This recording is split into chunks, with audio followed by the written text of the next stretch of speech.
वो पागल हो गई और कराहने वाली मशीन बन गई। मैंने वे सब करना शुरू किया जो उसकी बर्बादी के लिए काफ़ी था। सुकून की ये हालत थी कि जो नकों की तरह लपट गई। होश आवाज़ तो खो बैठे थे, इसलिए वो सब हुआ जो नहीं होना चाहिए। जब सुकून से हो गए तो वो रोने लगी और बोली कि तुमने ये किया कर दिया। ये फौरा बाहर भी तो खोल सकते थे और मामा और पापा मेरी जान ज़रूर ले लेंगे। मैंने कहा, अरे पागल लड़की, मैं दवाई कल लाऊंगा, खा लो, सब कुछ ठीक हो जाएगा। दवा का नाम सुनते ही वो खुश हो गई और दोबारा तैयार हो गई। फिर अंदर का माहौल तूफान की शक्ल में अख्तियार कर गया। फिर से वही चीखें और वो मुसरत बड़ी सिसकारियाँ। जन्म लेने लगे तो 4 दिन तो हमने खूब सुकून के साथ गुजारे। 4 दिन के बाद जब उम्मी और अबा घर आए तो हमारा खेल रख गया। उम्मी और पापा को वापस आने को 1 महीना हुआ था। इस दिन बहुत बारिश हो रही थी, जिसकी वजह से मौसम काफ़ी सर्द हो गया था और एक को सर्दी लगने लगी थी। रात को पापा और उम्मी अपने कमरे में लेटे थे। हम दोनों अलग अलग कमरों में सोने चले गए था। मेरी बहन माँ के साथ सोती है और वालिद मेरे साथ बाहर के कमरे में सोते हैं। क्योंकि पापा अब भी मम्मी के साथ खेलते हैं, इसलिए वह कभी कभी मम्मी के साथ सोते हैं और मम्मी भी बाबा के साथ खेलती हैं। इस दिन भी ऐसा ही हुआ। पापा माँ के साथ कमरे में गए और हम दोनों बाहर के कमरे में आ गए। हम दोनों लुत्फ अंदोज हो रहे थे। फिर उम्मी और पापा के कमरे से खेलने की आवाज़ें आने लगीं, इसलिए हमने भी खेलने का इरादा किया और खूब खेले और इस खेल का हम खूब मज़ा लिया। अब हम दोनों भाई बहन नहीं बल्कि मियाँ बीवी थे। मैंने कहा, जो तुम ये काम उसके साथ कर रही थी, चलो बाथरूम के अंदर मेरे साथ भी करो। वो कहने लगी, नहीं भाई, मैं आपके साथ नहीं करूँगी। मैंने कहा, तो मैं करना पड़ेगा, वरना मैं इम्मी और अबू को उठा के ले आऊँगा। फिर मेरी बड़ी बहन मुझसे कहने लगी, यूसुफ शर्म करो, मैं तुम्हारी बड़ी बहन हूँ, तुम मुझसे छोटे हो। मैंने कहा, कुछ नहीं होता, इस वक्त मेरा दिमाग बहुत ख़राब है। वैसे भी मुझे तुम्हारी ज़रूरत थी, मैं तुम्हें उठाने आया था। अच्छा हुआ मुझे तुम इस हालत में मिल गई हो। अब मैं नहीं जाऊँगा। खुद को बना सुकून दिलवाया। फिर मैंने उससे हाथ से पकड़ा और बाथरूम में लिया है। उसने कहा, अच्छा रखो, मेरी बात सुनो पहले। मैंने कहा, एक हाथ पकड़ लो, फिर मैं बात बताती रहूं। इसने कहा, नहीं, पहले मेरी एक शर्त है, मैं बाद में पूरा पूरा सुकून दोन की। मैंने कहा, अच्छा बताओ जल्दी से।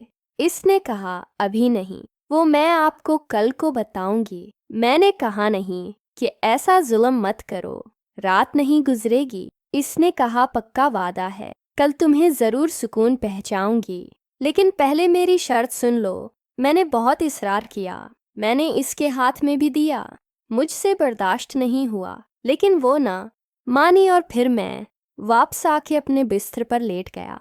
अब मुझे काफ़ी देर तक नींद न आई। मैं ऐसे ही जागता रहा और अपनी बड़ी बहन के बारे में सोचता रहा कि वो कब एली के साथ लगी हुई थी। पता नहीं और किस चीज़ के साथ वो लगी है। जिस चीज़ से मैं डर रहा था वही काम मेरे घर में हो रहा था। मैं ऐसी चीज़ से डरता था कि मेरी बहनें या मेरी उम्मी बाहर किसी के कहने में ना आ जाए और ये काम ना कर लें। आखिर वही हुआ। खैर, मेरी आंख लग गई। आज मेरी आंख सुबह 8 से खुली थी। मैं बाहर आया तो इम्मी नाश्ता बना चुकी थी। मुझे कहा, यूसुफ आज उठने में तुमने बहुत देर कर दी। मैंने कहा, हाँ इम्मी, बस आंख लग गई थी। मैंने कहा, अच्छा जल्दी से नाश्ता कर लो और फिर दुकान पे जाओ। मेरी अम्मी भी मुझे बहुत खूबसूरत और हुसैन लगती थी, लेकिन मैं यही सोचता था इनसे बात कैसे करूं और फिर 80 मौके की तलाश में था कि वो कब दिन आएगा कि मैं उम्मी के साथ। खैर, मैंने नाश्ता किया। नाश्ता करने के बाद अपनी बहनों के कमरे में गया। मैं जब गया तो मेरी बड़ी बहन अपने छोटे बेटे को नाश्ता करवा रही थी और मुझे देख देख के मुस्कुरा भी रही थी। फिर मैंने अपनी बहन से कहा कि बताओ तुम्हारी क्या शर्त है। उसने कहा, भाई आज दोपहर जब आप खाना खाने आएंगे तब मैं आपको बताऊंगी कि मेरी शर्त क्या है। मैंने कहा, अच्छा। फिर मैं वापस अपनी दुकान पे आया दुकान पे आया तो छोटे ने दुकान खोलकर सफाई से थरी करके बैठा हुआ था। दुकान पे बैठे हुए अभी मुझे थोड़ी ही देर हुई थी। मैंने जिसका जिक्र किया था कि हमारे गांव में एक लड़की है जिससे मैं मोहब्बत करता हूँ। इसका नाम नम्रा है और वो इस मोहल्ले की सबसे खूबसूरत लड़की है। वो सौदा लेने के बहाने मेरी दुकान पे आई। मुझे कहा, यूसुफ, मैंने तुमसे ज़रूरी बात करनी है। तुम्हारे पास कोई फ़ोन है? मुझे दो, मैं तसल्ली से तुमसे बात कर सकूं। और फिर दुकान पे मैं बात नहीं कर सकती। मेरे पास एक बटनों वाला मोबाइल था। मैंने उससे वो मोबाइल दे दिया। मैंने कहा, जाओ घर जाओ। और फिर घर जाके इसने मुझे फ़ोन किया। मुझे कहा, यूसुफ, मुझे तुम्हारी बड़ी याद आती है। तुम मुझसे मिलने की कोशिश करो रात भर। तो मैं याद करती रहती हूँ। मैंने कहा, मुझे तुम्हारी भी बड़ी याद आती है, लेकिन ये गांव है, यहाँ कोई होटल वगैरह तो मिलते ही नहीं कि हम वहाँ जाके मिल लें। फिर नम्रा ने कहा, मेरे पास एक तरकीब है, अगर तुम में अच्छी लगे तो। मैंने कहा कि बताओ। इसने कहा, मेरे घर के पीछे कपास की फसल लगी हुई है। अगर इस कपास की फसल में कोई बैठ जाए तो कोई उसे देख नहीं सकता। अगर तुम कहो तो मेरा आपको वहाँ आऊंगी, तुम भी वहाँ आ जाना। वहाँ हम एक दूसरे से सकून से मिल लेंगे। मेरे दिल तो बड़ा क्या कि नम्रा के साथ मिल लूँ, क्योंकि वो बहुत खूबसूरत थी। गांव मैं इतनी खूबसूरत थी, इस सारे लड़के 80 के पीछे होते थे। लेकिन मैं डर रहा था कि अगर मैं नम्रा के साथ रंग हाथ में पकड़ा गया तो ये गांव वाले मुझे छोड़ेंगे नहीं। और मेरा दूसरा भी हो गया था, मेरी बहन की सूरत। फिर मैंने नम्रा को कहा, नम्रा, वो जगह ठीक नहीं, हम वहाँ नहीं मिल सकते कोई और जगह सोचो। उसने कहा, प्लीज़ यूसुफ आ जाओ, मुझे तुमसे बात करनी है। और हाँ, घर वाले में का दुन रहे हैं, कहीं ऐसा ना हो कि मेरी शादी कर दें। तुम अपनी उम्मी अबू से बात करो, मेरे घर रिश्ता भिजवाओ। मैं बेशक आलिया से मोहब्बत तो करता था, लेकिन मैं अब भी शादी नहीं करना चाहता था।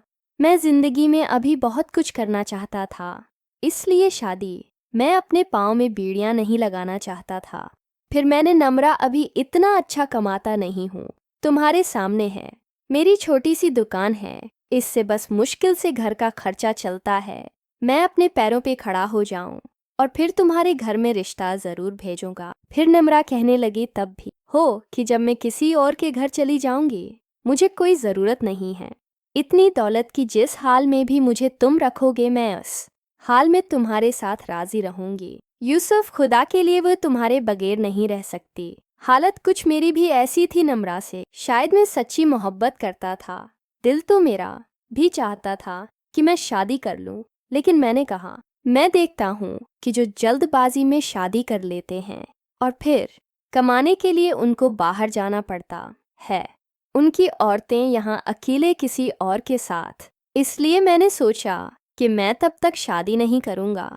अगर करूँगा तो मैं अपनी बीवी को सारी ज़िंदगी हमेशा अपने साथ ही रखूँगा।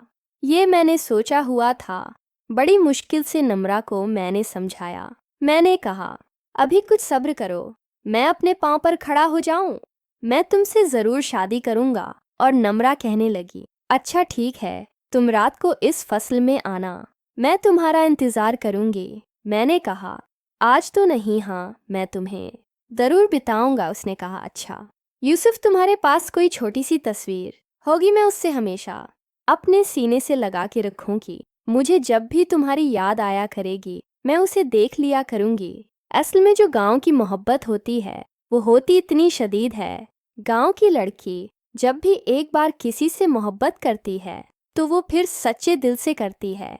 शायद नम्रा भी मुझसे सच्चे दिल से मोहब्बत करती थी। मैंने कहा, अच्छा कल जाऊंगा, आज किसी भी टाइम पासपोर्ट साइज तस्वीर बनाऊंगा और मेरी दुकान पर आ जाना, मैं वो तुम्हें दे दूंगा।